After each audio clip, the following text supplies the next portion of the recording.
दोस्तों, मेरे से किसी ने पूछा है कि भारतीय रेलवे में टीटीई कैसे बनते हैं, तो चलिए इसके बारे में डिटेल में जानते हैं।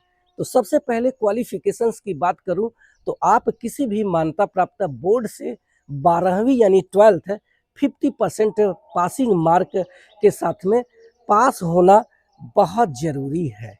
लेकिन अगर आप ग्रेजुएशन कर लिया है और आप किसी भी कैटेगरी में आते हैं तो ये 50% पासिंग मार्क का क्राइटेरिया लागू नहीं होगा। आप सिर्फ 12th में पासिंग मार्क रहेगा तो भी आप फॉर्म भर सकते हैं। इसके अलावा अगर आप SC ST या फिर आप विकलांग हैं या फिर आप एक्स सर्विसमैन हैं तो भी आप सिर्फ पासिंग मार्क है 12th में तब भी अपने फॉर्म को भर सकते हैं। इसके एज की बात करें तो आपकी एज 18 वर्ष से 30 वर्ष के बीच में होना चाहिए। लेकिन अगर आप SC ST में आते हैं तो 5 वर्ष, OBC में आते हैं तो 3 वर्ष, तलाकशुदा या फिर विधवा महिला है तो 5 वर्ष। अगर आप विकलांग यानी कि PWD कैंडिडेट हैं तो आपको 10 वर्ष की ओवर एज में छूट है।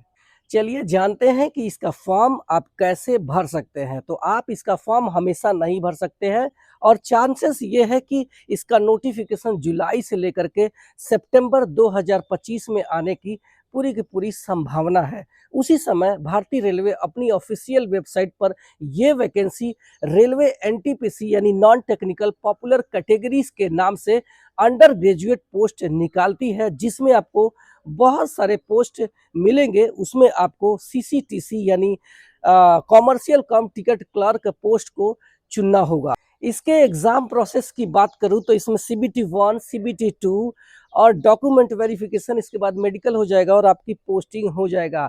CBT का मतलब होता है आपका कंप्यूटर बेस्ड टेस्ट होगा। इसमें ऑनलाइन एग्जाम होगा, ऑफलाइन एग्जाम नहीं होगा, जिसमें मल्टीपल चॉइस क्वेश्चंस रहेंगे। एक प्रश्न के 4 विकल्प रहने वाले हैं, उसमें एक सही होगा, 3 गलत होगा। इसके ड्यूटी की बात करूं तो आपकी स्टार्टिंग पोस्टिंग स्टेशनों में टिकट कलेक्टर के रूप में यानी TC के रूप में हो सकती है, या फिर आपकी पोस्टिंग टिकट विंडो पर भी हो सकती है, या फिर आपकी पोस्टिंग पार्सल यार्ड यानी जहां पे गुड्स ट्रेन का पार्सल होता है वहां पे भी आपकी पोस्टिंग हो सकती है, क्योंकि आप कॉमर्शियल कम टिकट क्लर्क वाली पोस्ट पर है। जब आप कुछ दिन टिकट कलेक्टर के रूप में काम कर लेते हैं तो आपका प्रमोशन ट्रेवलिंग टिकट एग्जामिनर यानी TTE के रूप में हो जाता है, जिससे कि आप रनिंग ट्रेनों में अपनी ड्यूटी करने लगते हैं। इसकी सैलरी की बात करूं तो आपकी स्टार्टिंग सैलरी 45,000 से स्टार्ट हो सकती है।